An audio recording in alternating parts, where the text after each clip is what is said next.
Hello दोस्तों, आज 7 जून है और द हिंदू का कुछ टॉपिक हम डिस्कशन करेंगे, है ना? एडिटोरियल का है और इसमें हम एक टॉपिक डिस्कशन करेंगे, है ना? एक ही टॉपिक करेंगे डेली, उससे ज़्यादा नहीं करेंगे। यहाँ देखिए ये सब दिया हुआ मणिपुर वायलेंस कमिटी एक बिठाया गया है, जिसमें जिसमें मतलब इसका सॉल्यूशन ढूँढने का कोशिश कर रहा है कि कैसे सेटलमेंट हो रहा है जहाँ वहाँ वॉलिस जो इतना प्रोटेस्ट हो रहा है, लड़ाई हो रही है, तो उसको कैसे सेटल करेंगे, उसके बारे में ये कमिटी है, ठीक है? इसके बारे में उतना नहीं है। ये है the Indian politics a democratic diagnosis, ये पॉलिटिक्स से ज़्यादा रिलेटेड है, तो इसमें हम उतना तो डिस्कशन नहीं करेंगे, इसमें वही बताया गया है। Hamid Ansari farmer vice president Hamid Ansari है और इसका कहना है कि अभी जो है ना डेमोक्रेटिक जो सिचुएशन है इंडिया में डाउन हो गया है। जैसे पार्लियामेंट में डिबेट होना चाहिए, वो कम हो गया है। उसके बाद एक कमिटी जैसे कोई चीज़ कोई बनता है, अगर लॉ बनता है तो उसको डिबेट डिस्कशन और कमिटी में भेजा जाता है उसको वेरिफिकेशन के लिए, तो वो सब बोल रहा है कि नहीं है और इस तरह मतलब डिग्रेड हो रहा है, तो ये पॉलिटिक्स से ज़्यादा रिलेटेड है, तो इसको नहीं करेंगे, ठीक है। ये China overtake the US in scientific research output, इसमें डेटा पॉइंट है, इसमें कहना ये है कि चाइना जो है ना ओवरटेक कर लिया रिसर्च में। होता है पेटेंट फाइल करने वाला, तो उसमें मतलब ये चाइना सबसे ज़्यादा पेटेंट आज के दौर में फाइल करे। 2010 में ज़्यादा अमेरिका करता था, लेकिन 2020 में पलट गया है। चाइना सबसे ज़्यादा फाइल करता है, रिसर्च पेपर ज़्यादा पब्लिश करता है, तो ये दिया हुआ है यहाँ। आगे चलते हैं। ये है एक global order as technologies much needed pole star, है ना? ये यही टॉपिक डिस्कशन करेंगे, टेक्नोलॉजी से रिलेटेड है। इसका मेन मेन कहने का एक संसद है, मतलब उसने ये क्वेश्चन राइज़ किया है कि आज के दौर में जो है ना, कहीं न कहीं नेशन स्टेट जो होता है, उसका सॉवरेनिटी होता है। सॉवरेनिटी कहने का मतलब जो प्रभुत्व होता है, कि जो हमारे टेरिटरी के अंदर कोई आ नहीं सकता, जा नहीं सकता है। तो बोल रहे टेक्नोलॉज़ी जो है इसको लिमिटलेस कर दिया, बॉर्डरलेस कर दिया है अभी, है ना? इन्फॉर्मेशन जो कि मतलब बोला जाता है कि ऑयल ऑफ फ्यूचर, है ना? ऑयल मतलब ऑफ फ्यूचर, जैसे कोल होता है, पेट्रोलियम होता था, उसी तरह फ्यूचर में डेटा जो है बहुत ही अहम रोल अदा करने वाला है ना? तो वही मतलब इसमें बोल रहा है कि वर्ल्ड ओवर एक नियम होना चाहिए, कोऑर्डिनेशन होना चाहिए, रूल एंड रेगुलेशन होना चाहिए, किसके पास कितना डेटा है, कहाँ किसके पास स्टोर करना है, with in a limit of country होना चाहिए या नहीं होना चाहिए, उसी के बारे में तो इसको डिस्कशन करेंगे, चलिए देखते हैं, है ना? वही है, वही इसमें है, तो इसमें कहने का मतलब a global order as the technology much needed pole star, मैंने अभी जो है ना टेक्नोलॉजी पे फोकस है, even since the dot com bubbles bust, यानी इसका मतलब डॉट कॉम बबल बस्ट मतलब होता है massive growth in internet adaptation, है ना? जब 2000 में जब इंटरनेट का भारी बहुत ही वाया मतलब बहुत ज़्यादा पैमाने पे यूज़ होने लगा, तो उसी को बोला है डॉट कॉम बबल बस्ट बोला गया, है ना? 2000 2000 में ये हुआ था ना। The rapid scale and pace of development of technology have radically and disruptively transform our society and daily life. ये कहता है जितना हमारे यहाँ टेक्नोलॉजी आया है रैपिड स्केल पे, और धीरे धीरे डेवलपमेंट जिस तरह टेक्नोलॉजी किया है, उसी हिसाब से मेरे जो सोसाइटी है रेडिकली रेडिकली बहुत तेज है, डिसरप्टिवली हमारी सोसाइटी को चेंज किया है और डेली लाइफ में भी जो दैनिक जीवन को भी चेंज किया है। while there is a no denying that this has made life easier, ये इससे हम अस्वीकार नहीं कर सकते हैं कि हमारे जीवन को आसान बनाया है। It has also throw up complex challenge that call for revisit of some fundamental notion in polity and governance, मतलब ये क्या है? वही बताया ना कि मतलब डाटा है, ये एक कंट्री से दूसरे कंट्री में ट्रांसफ़र हो रहा है ना? बहुत ही और बहुत बहुत ही एडवांटेज होता है डाटा से। आप क्या कौन क्या यूज़ कर रहा है, क्या किसका मतलब चॉइस है, तो उससे डाटा से होता है। आप बेस्ट एग्ज़ाम्पल देखिए ना, गूगल में आप 2-4 बार कोई चीज़ सर्च मार दीजिए, आपको बार-बार वही मतलब एडवर्टाइज़ देने लगेगा, बार-बार आपका मैसेज तक भी वो करने लगता है, तो ये डेटा है। तो फाइनली वो इन्फ्लुएंस कर देता है और मतलब हम खरीद लेते हैं कि हाँ, ये वो उसका तारीफ़ करने लगता है ना कि ये है, वो है, लन है, फन है, आप इसको खरीदिए, आपको ये है ना। तो चैलेंजेज़ यहाँ बोल रहा है, challenges to notion of nation and state. कहीं नेशन और स्टेट का कहीं खतरा ना पड़ जाए, उसी में क्या-क्या चैलेंज है, ये बताया गया है ना। फर्स्ट पहला है as defined by the political theorist, मतलब जैसे कि मतलब पॉलिटिकल थ्योरिस्ट ये डिफाइन किया गया है, a nation state is a territorially bonded sovereignty politics, मतलब टेरिटोरियली बॉन्डेड है ना, एक दायरा में ही मतलब सॉवरेनिटी होता है, कोई भी देश का एक दायरा होता है ना, उसी दायरे में वो कानून, रूल, रेगुलेशन लगा सकता है। जैसे हम लोग इंडिया में है ना, इंडिया का जैसे इधर वेस्ट में जाएँगे पाकिस्तान में बॉर्डर है, ईस्ट में बांग्लादेश है, नॉर्थ में चाइना है, हमारा साउथ में इंडियन ओशन है, तो ये हमारा बॉडी मतलब है, ये हम मेरा टेरिटरी है ये, और इसी में हम अपना रूल, रेगुलेशन जितना है, हमारा पूरा हक है कि हम कोई भी चीज़ यहाँ चेंज कर सकते हैं। तो वही बोला, हाउएवर इसलिए this fundamental notion of nation state of a geographical unit in which citizens live is undergoing a massive change because of the because of technology. यही कह रहा है कि ये जो हमारे बाउंड्री डिफाइन करके रखे हैं ना, टेक्नोलॉजी आया तो ये मैसिव लेवल पे चेंज कर दे रहा है। तो क्या चेंज कर रहा है देखें, while geographical boundary are still essential to be safeguarded against physical aggression और इन्वेजन, ये फिजिकल बाउंड्री ठीक है, बढ़िया है, मतलब अगर नहीं गार्ड करते हैं तो बाहर वाला आके अटैक कर देगा, ये ज़रूरी है। There are now several externalities occurring across the border of the nation state, है ना? जैसे मतलब हमारे अगर कोई एग्ज़ाम्पल यही ले लें पाकिस्तान, पाकिस्तान क्या करता है? ड्रोन का यूज़ करके इंडिया पे हमला करता है। तो ये एक्सटर्नैटिव कहीं न कहीं वो मेरा बाउंड्री से आके हमको मेरे ऊपर मतलब हमला कर रहा है और कहीं नुकसान पहुँचा रहा है। तो यही है, जैसे साइबर अटैक कर देना, है ना? साइबर अटैक जैसे जैसे मतलब चाइना बहुत बार हमारे कुंदाकुलम जो न्यूक्लियर पावर प्लांट है उसका ठप कर दिया, बम्बे में मतलब अ, वो ट्रॉम्बे है उसका भी उस पे भी अटैक किया है। तो ये है, yeah, to several which have a ripple effect on the physical boundary to change their socio-economic and political system। तो इस पे हमको कहीं न कहीं मतलब रिपल इफेक्ट में से मतलब एक जगह पत्थर मारते हैं, जैसे रिपल किसको इफेक्ट किसको बोलते हैं? जैसे तालाब है, तालाब में एक जगह जैसे हम पत्थर मारते हैं ना, स्टोन फेंकते हैं तो वहाँ से वेव निकलता है ना, तो बहुत दूर तक जाता है ना, देखें आप ऐसे-ऐसे वैसे करके मतलब जैसे यहाँ अगर पत्थर यहाँ मारे तो ऐसे करके, ऐसे करके, ऐसे करके, ऐसे करके, ऐसे, तो यही मतलब यहाँ पत्थर मारे लेकिन यहाँ रिपल इफ़ेक्ट यहाँ तक पहुँचता है, तो इसी को बोला जाता है। कहीं न कहीं मेरा मतलब कोई कंट्री अगर टेक्नोलॉजिकली अगर एडवांस है तो हमारे ऊपर वो अटैक कर सकता है और इफ़ेक्ट हमारे ऊपर पड़ सकता है। यही इसमें कहता है फर्स्ट चैलेंज।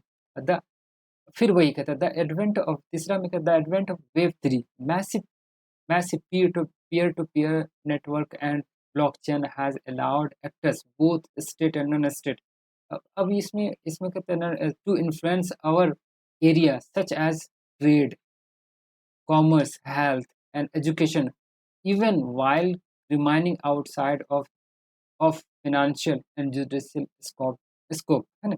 ये कहता है कि अभी जैसे वेव 2 था, वेव 3, वेव 2 था, वेव 1, वेव 2, वेव 3, वेव 5 अभी आने के बाद बोल रहे हैं। वेव वेव 3 क्या है?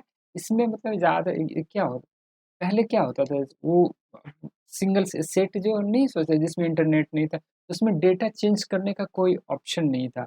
अब डेटा जो भी मतलब मॉड्यूल जो जो कंपनी द्वारा दिया जाता था वही यूज़ करना, वही ये करना।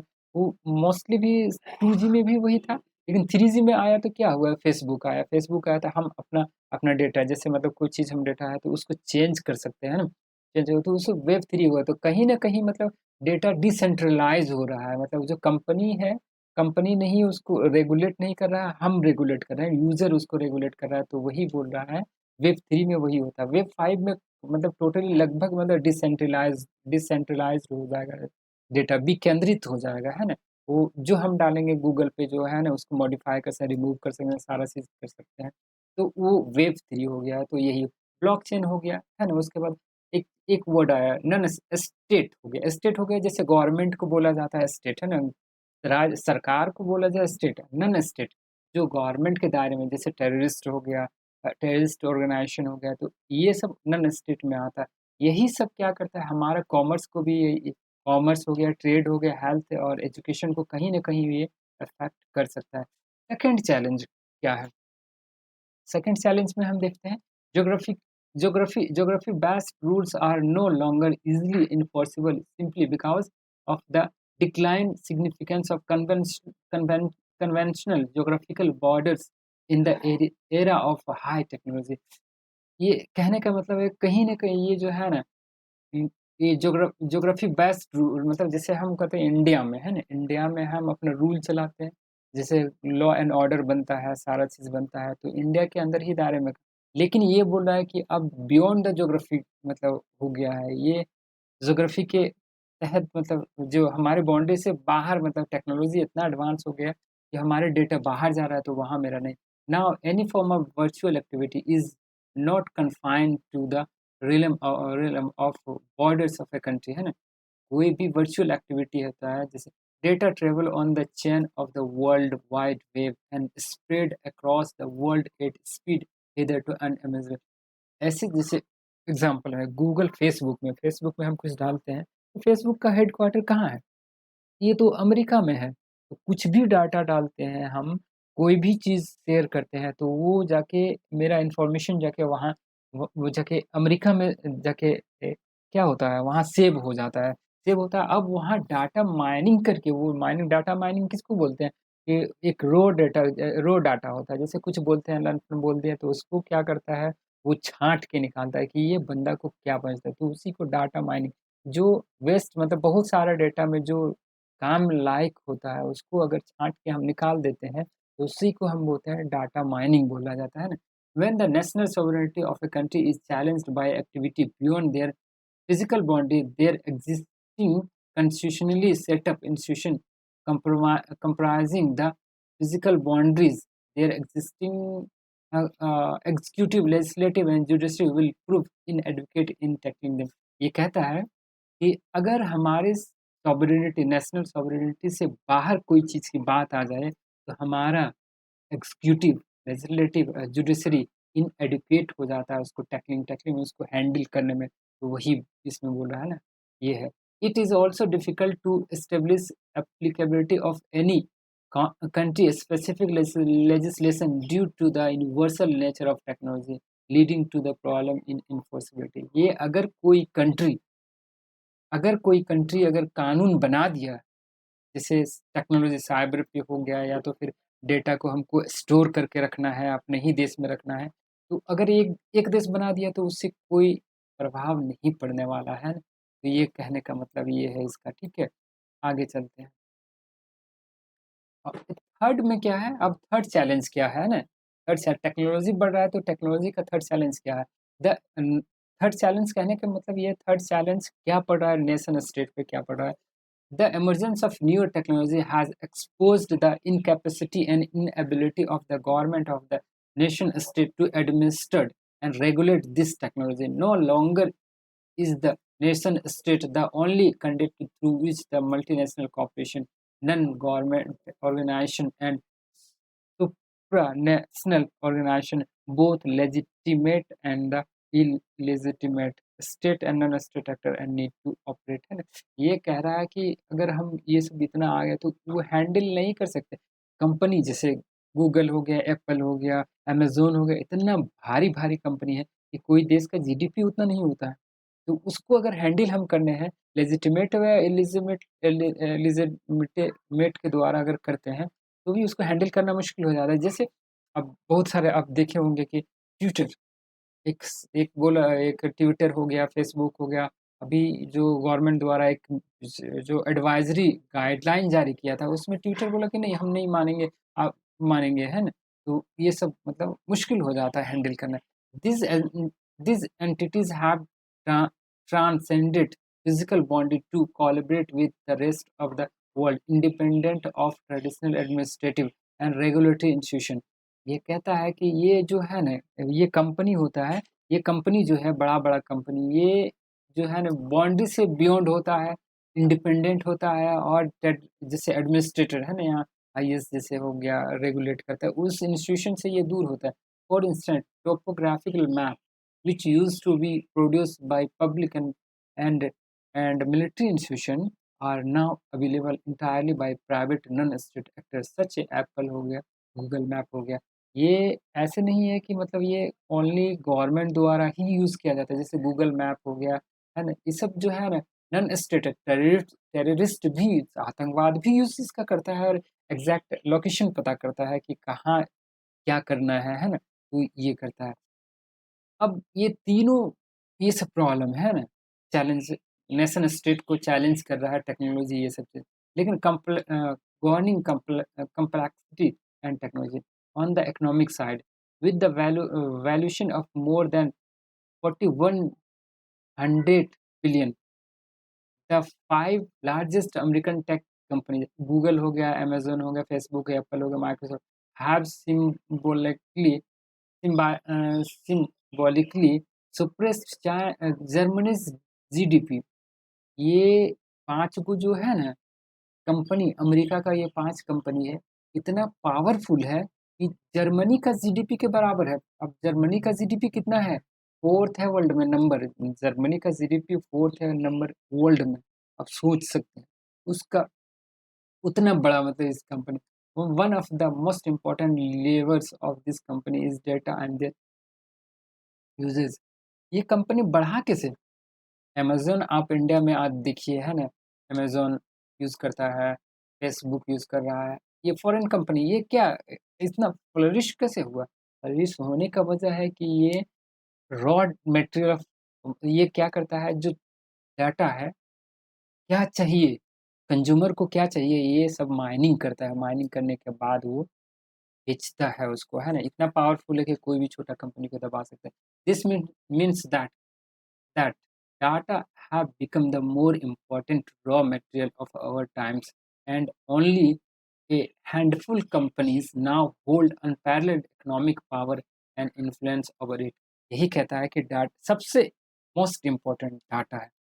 डाटा को अगर रेगुलेट कर दिए तो कंपनी नहीं बढ़ पाएगी, है ना? कंपनी को मुश्किल में पड़ जाएगा, है ना? कंपनी मुश्किल में पड़ जाएगी, इसलिए हमको डाटा पे मतलब अगर डाटा जो कम आज की टेक्नोलॉजी जो फ़ास्ट मतलब बियॉन्ड द बाउंड्री डाटा को ट्रांसफ़र कर रहा है, तो डाटा पे हमको लॉ एंड ऑर्डर बनाना पड़ेगा। वो एक कंट्री नहीं बना सकता है, उस वर्ल्ड के सारा कंट्री को मिल के बनाना पड़ेगा। Thus, as reiterated by the India in the past of various international, India India द्वारा बहुत सारा फोरम पे, है ना, फोरम पे, इंटरनेशनल फोरम पे ये कहा गया है, कहा है कि बॉर्डरलेस नेचर ऑफ टेक्नोलॉजी, ये जो बॉर्डरलेस नेचर ऑफ टेक्नोलॉजी है, and more importantly anonymity of actor involved have challenged the traditionally accepted concept of sovereignty, jurisdiction, regulation and privacy। ये जो बोल रहे हैं ना कि ये जो बॉर्डरलेस डेटा है ना कहीं मतलब जो है ना एनोनिमिटी मीन्स में होता है कि कोई भी यूज़ कर सकता है, ये चैलेंज कर सकता है ना? चैलेंज कर सकता है सॉवरेनिटी, हमारे प्रभुत्व पे, जुरिस्डिक्शन, रूल, रेगुलेशन हो गया, प्राइवेसी पे। In such a scenario the principle based global order for technology would help in instrument the principle. वही कह रहा, अब यहाँ से आ गया कि अगर हम इसको टैकल करना है तो कैसे टैकल करेंगे? टैकल करने का क्या, कैसे करेंगे? एक कंट्री तो कर नहीं सकता है, तो इसको ग्लोबली कोलैबोरेशन हो करना पड़ेगा, है ना? तो वही लिखा है कि अ, इस term the enforceable challenge in the adaptation and diffusion of technology and provide guidance to emerging economy on how to deal with the evolving definition of their sovereignty। ठीक है, further we have seen in case of COVID-19 pandemic, the way of forward in managing future global pandemic is probably by the adaptation of digital health। No, but what will the meaning of this digital health framed framework. If we cannot have data sharing ecosystem based on privacy free flow of data and global regulatory system trusted by all country a nation state, particularly developing country. Therefore India need a data transfer and data privacy law. यही कह रहा है, ये कहने का मतलब ये है कि इसमें जितना भी है, जितना भी डाटा को ट्रांसफर हम कर रहे हैं, तो ये एक कंट्री कर रहा है, एक कंट्री नहीं कर रहा है। जैसे चाइना, चाइना तो लीक तक नहीं होने देता है, अपने डाटा को एकदम सेपरेट करके रखता है, एकदम सारा कंपनी गूगल तक नहीं चलाने देता है ना। तो ये सब वहाँ होता है, तो वो फैलने नहीं देता है। लेकिन इंडिया इंडिया का देखिए आप, यहाँ कोई नियम ही नहीं है। यहाँ का डाटा चाइना भी यूज़ कर रहा है, अमेरिका भी यूज़ कर रहा है, पूरे वर्ल्ड यूज़ कर रहा है, और कंज्यूमर का भरमा यहाँ अपना प्रोडक्ट भेज रहा है कि क्या इंडियन को चाहिए, है ना? तो वो है, इसीलिए इंडिया को एक बेहतर रूल एंड रेगुलेशन, एक इंडिया को data transfer and data privacy law चाहिए। But this law in isolation will only be able to do so much unless a global principle based rule architecture trusted by all country facilitated.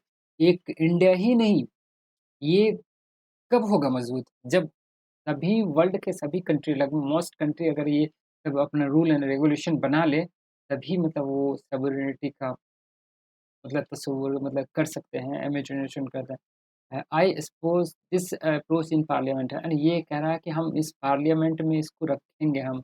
और need for global order for the deep web के बारे में crypto है, और regulation for cross border data flow है ना। इसमें कैसे लगाम लगाएं हम, है ना, कैसे लगाम ग्लोबल ऑर्डर, मतलब ये डीप वेब हो गया, क्रिप्टो करेंसी हो गया, rule regulation for cross border data, cross border transfer हो रहा है जो डाटा मेरा, उस पर कैसे हम लगाम लगाएं। जो अगर क्रिटिकल इन्फॉर्मेशन है तो वो बोले साइबर अटैक मार देता है, तो इस पे हमको ध्यान। Even the finance minister while addressing meeting with the international monetary fund, हमारे फाइनेंस मिनिस्टर जो है ना, आईएमएफ में आईएमएफ मीटिंग में एड्रेस कर रहा था, उसी में ये बोला on the guidelines of A G20 event on virtual private digital assets, emphasized the need to have a globally coordinated approach to the regulation of digital assets such as cryptocurrency हो गया, given the potential risk they pose to the world's financial ecosystem, है ना।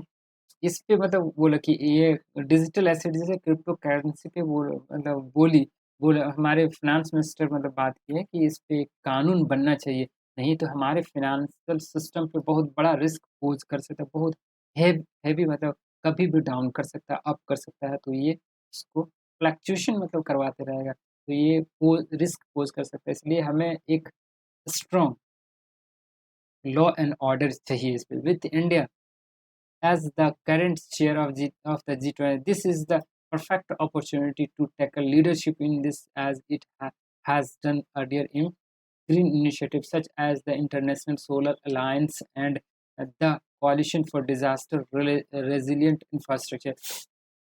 तो वही कह रहा है कि इसमें कहने का मतलब ये है कि इंडिया के पास G20 का अभी है चेयरमैनशिप है ना। पहले इससे पहले हम ये इंटरनेशनल रिन्यूएबल एनर्जी पे काम कर चुके हैं, इंटरनेशनल सोलर अलायंस में काम कर चुके हैं, उसके बाद बनाए हैं, है ना, हमारे गुरुग्राम में इसका हेडक्वार्टर है। Coalition for disaster resilient infrastructure, जैसे कहीं फ्लड उलड आता है, अगर डिजास्टर होता है तो उस पर भी हम एक ऑर्गेनाइजेशन टाइप का बनाए हैं। तो वही मतलब यही अभी हमारे पास अपॉर्चुनिटी है। हम इस बात को रख सकते हैं कि डाटा ट्रांसफ़र पे एक बेहतर नियम, rule and regulation world level पे बनना चाहिए, ताकि कहीं इसका मिसयूज़ ना करे, है ना? किसी का सॉवरेनिटी यानी प्रभुत्ता को हर्ट ना करे। इसलिए इस पे एक रूल एंड रेगुलेशन बनना चाहिए वर्ल्ड लेवल पे। यही ये टॉपिक था आज। और इसमें हम मतलब इसमें पेपर 3 में हम इसका साइंस एंड टेक्नोलॉजी के बारे में यूज़ कर सकते हैं। इसमें क्वेश्चन अगर पूछता है तो उसमें डाटा रेगुलेशन के बारे में, तो अगर क्रॉस बॉर्डर फ्लो करता है डाटा, तो क्या डिसएडवांटेज है, कौन-सा कंट्री क्या एक्शन लिया है, इंडिया को क्या करना चाहिए, है ना? और यूरोपियन यूनियन आप देखिए जीडीपीआर करके एक बनाया है। वो अपना डाटा सेव रखता है। चाइना तो अपना ख़ैर अपना ही बना के रखा है, उसका तो कोई दिक्कत नहीं है।